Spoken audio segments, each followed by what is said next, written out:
Welcome to MTG Burgeoning, your channel for all things magic.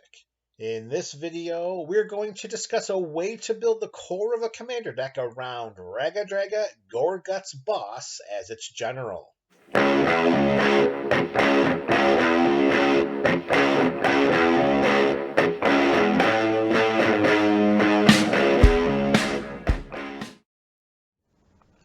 Thank you for choosing MTG Burgeoning for your Magic the Gathering content.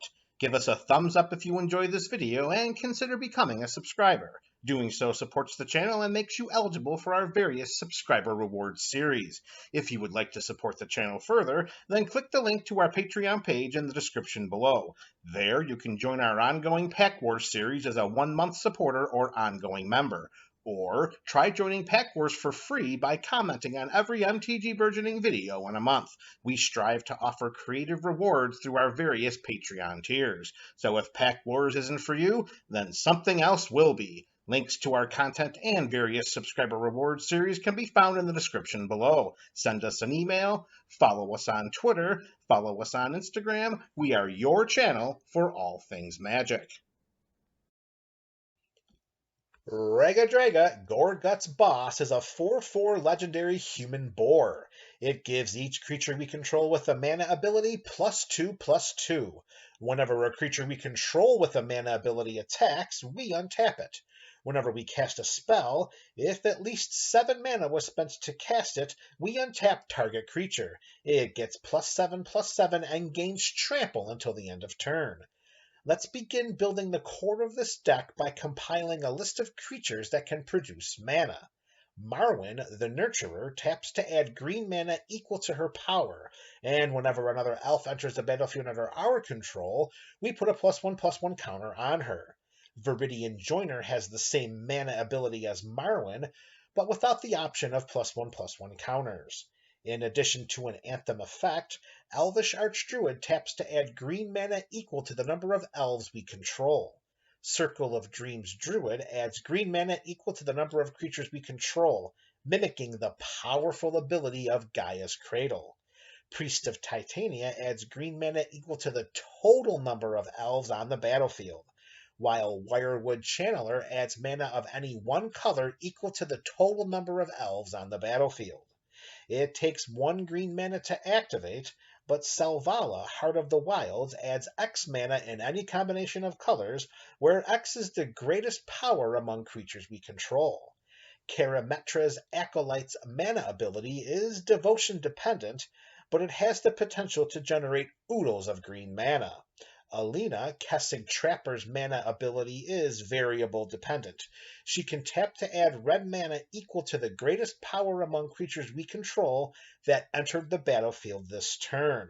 Llanowar Tribe can tap for 3 green mana.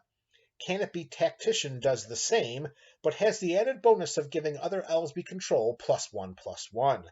For creatures with single mana activations, like Llanowar Elves and Elvish Mystic, we add Leyline of Abundance.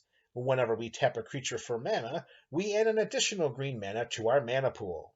For any of our permanents that have mana abilities, Nyxbloom Ancient triples the amount of mana produced. For any creatures without mana abilities in this build, we add Cryptolith Rite. It gives every creature we control the ability to tap and add 1 mana of any color. These mana abilities do not stack, however, meaning if our creatures already have 1 mana ability, Cryptolith Rite will not give them a second. The mana-enabling ability of Song of Freyalise lasts for 2 lore counters. When the last lore counter is added, we put a +1/+1 counter on each creature we control, and they gain Vigilance, Trample, and Indestructible until the end of turn. We can consider this a win condition. Speaking of win conditions, Sylvan Awakening turns all lands we control into 2/2 elemental creatures with reach, indestructible, and haste until end of turn. Since these creatures are still lands, Raggadragga's power and toughness boost supply, making each land we control a 4/4. Most Gruul decks are combat focused, and Raggadragga is no different. We are creating a core of creatures that have mana abilities that untap when declared as attackers with Raggadragga's ability. This means that these creatures can tap for mana throughout combat and during our post-combat main phase, if they survived, of course. Now, let's add cards that synergize with this dynamic. Whenever Hellkite Charger attacks, we can pay 5 and 2 red. If we do, then we untap all attacking creatures, and after this phase, there is an additional combat phase. The possibility of stringing together multiple combat phases during one of our turns is a very real possibility. A more powerful version of this multiple combat phase synergy is Aggravated Assault. This enchantment's ability costs 3 and 2 red to activate, and it allows us to untap all creatures we control. After this main phase, there is an additional combat phase, followed by an additional main phase. We can only activate this ability as a sorcery, most likely during our post-combat main phase. Notice the text on Aggravated Assault. It untaps all creatures we control. Our creatures do not have to attack in order for Aggravated Assault's ability to untap them. We can tap them for mana, activate Aggravated Assault, and untap them. This is a game-ending synergy that every Raggadragga deck should have.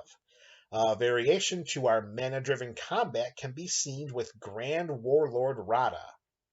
Whenever one or more creatures we control attack, we add that much mana in any combination of Gruul colors. Until end of turn, we don't lose this mana as steps and phases end. With enough creatures, we can eliminate the need for timing restrictions secondary to our mana generation and use, storing the mana generated by our attacking creatures for the purposes of activating the aforementioned combat abilities of Hellkite Charger or Aggravated Assault. Or perhaps we have other direct ideas in mind, like a well-timed and multi-kicked Comet Storm. It can clear the battlefield of blocking creatures as well as deal direct damage to our opponents. Remember, we can use the same creatures that are attacking our opponents to generate the mana for this spell, since Raggadragga untaps them whenever they attack. For single target shenanigans, Electra Dominance deals X damage to any target, and provides us the benefit of casting any spell from our hand with a mana value of X or less. Commune with Lava creates a stream of exiled cards that we can cast until the end of our next turn. Since our primary path to victory is combat in this type of build, let's include some combat chicanery. Until end of turn, Unnatural Growth doubles the power and toughness of our creatures at the beginning of each combat. If we string together multiple combats during the same turn, then our creatures' power and toughness double each time. With a Trample Enabler, we should make quick work of our opponents. Beastmaster Ascension is a classic finisher in green and a powerful addition to this type of build. Let's go infinite with Umbral Mantle. Equip it to one of our mana-producing creatures, tap the creature for mana, use 3 of this mana to untap the mantle, and then rinse and repeat. Use this mana for a game-ending Comet Storm, or for buffing each of our creatures 2,000 times. For instant speed trickery, cast Vitalizing Wind and give +7/+7 to each creature we control.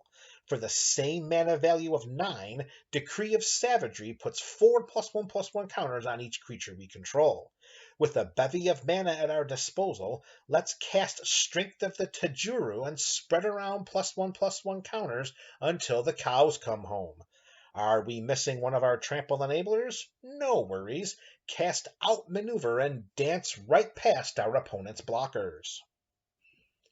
We don't want our swaths of creatures to get chump blocked for days, so let's include some trample enabling effects. Primal Rage gives our creatures trample for the paltry investment of 2 mana. Garruk's Uprising does the same, but also provides potential card drawing. In this build, at its floor, Overwhelming Stampede is overrun with a more manageable mana value. At its ceiling, it's game ending. Speaking of win conditions, Triumph of the Hordes could end the game, and friendships, very quickly. Kessig Wolfrun has the ability to one-shot an opponent. Kamal, Heart of Krosa, has a built-in overrun effect that triggers at the beginning of our combat. He also provides an outlet to turn our lands into 1/1 elemental creatures with vigilance, indestructible, and haste until end of turn. With his combat trigger, these lands become 4/4s with trample, vigilance, indestructible, and haste. Let's complete the core of this build by optimizing and enhancing the deck's theme. Beast Whisperer will keep the cards flowing into our hand whenever we cast creature spells. Shamanic Revelation draws us a card for each creature we control, with the added bonus of peripheral life gain. Return of the Wildspeaker provides two viable modes for this type of deck, either drawing us cards or providing temporary power and toughness boosts. Toski, Bearer of Secrets, will put a card into our hand whenever one of our creatures deals combat damage to an opponent. Regal Forces enter the battlefield trigger easily could restore our hand. Our opponent's heads will hurt figuring out what to do with an Orin Frostfang on our side of the battlefield. For more win condition synergies, Shaman of the Forgotten Ways has a game-ending ability that is present on a card currently banned in the EDH format. Biorhythm. Of course, no combat-focused green deck is complete without Craterhoof Behemoth, which can be fetched onto the battlefield at instant speed with Chord of Calling. Another option is End-Raze Forerunners. Although not as fierce, it does provide power and toughness boosts, trample, and the vigilance enablement could be vital, particularly if Raggadragga is languishing in the command zone.